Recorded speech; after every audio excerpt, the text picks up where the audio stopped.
Jambo, Senabanani, Bawoni, Salam. Welcome to Inside Africa. Kenyan MPs begin the process to impeach Deputy President.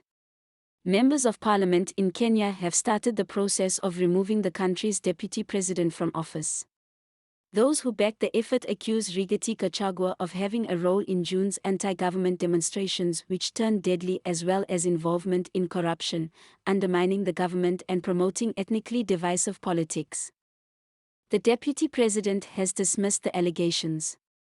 This is the culmination of a major fallout between Gachagua and President William Ruto. On Tuesday, the Speaker of the National Assembly allowed the impeachment proceedings to begin after a motion to start things off was backed by 291 MPs, way over the threshold of the 117 MPs required. The impeachment itself is expected to sail through both houses of Parliament easily, after the main opposition joined forces with the President's party following the recent protests. But there is no date yet for when that will actually take place. Multiple efforts to stop the impeachment attempt through the courts failed.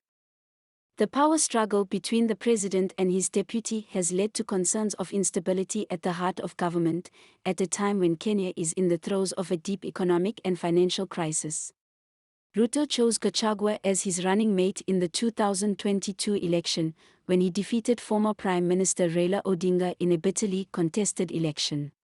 Gachagua comes from the vote-rich Mount Kenya region, and helped marshal support for Ruto. But with members of Odinga's party joining the government after the youth-led protest that forced Ruto to back down from increasing taxes, the political dynamics have changed and the deputy president looks increasingly isolated. Gachagua has, however, struck a defiant tone, saying he has the backing of voters in his native central Kenya region. 200 legislators cannot overturn the will of the people, he said. For the motion to pass, it would require the support of at least two-thirds of members of the National Assembly and Senate, excluding its nominated members. Backers of the motion are confident that it will be approved. But Gachagua has made it clear that he will not go down without a fight. The president can ask MPs to stop. So, if it continues, he's in it, he told media outlets before Tuesday's parliamentary session. Ruto has in the past vowed not to subject Gachagua to political persecution, similar to what he says he experienced when he was deputy to his predecessor, Uhuru Kenyatta. But the rift between Ruto and Gachagua has been apparent in recent months. The deputy president has been conspicuously absent from seeing off his boss at the airport when he travels abroad and receiving him when he returns. Interior Secretary Kithure Kindiki, a law professor who is trusted by the president, appears to be taking on some of the deputy president's responsibilities, something that also happened when Ruto and Kenyatta fell out. Like Gachagua, Kindiki comes from Mount Kenya, the region which forms the largest voting bloc in Kenya. Dozens of legislators have rallied behind Kindiki as the region's preferred mouthpiece, intensifying speculation that they are pushing for him to succeed Gachagua. That has left the deputy president largely isolated with only a handful of elected politicians backing him. In a further sign that he is in political trouble, the police's Directorate of Criminal Investigations, DCI, recently recommended charges against 2 MPs, a staff member and other close allies of the deputy president, after accusing them of planning, mobilizing and financing violent protests that occurred in June. Gachagua defended the accused, denouncing the charges as an act of aggression and an evil scheme to soil his name and lay the groundwork for his impeachment.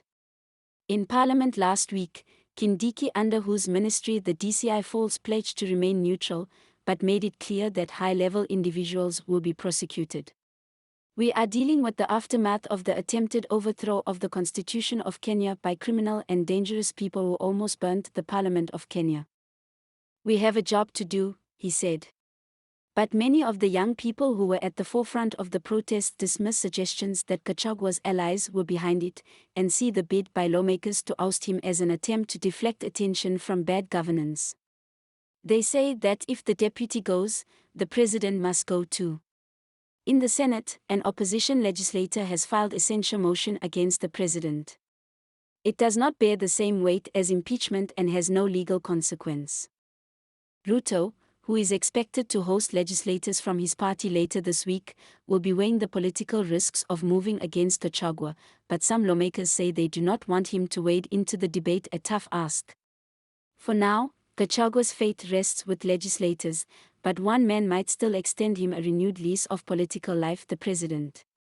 We hope you found that informative and interesting. Remember to leave your thoughts down below. And don't forget to like and subscribe. We are on the road to 2,000 subscribers. This is Inside Africa.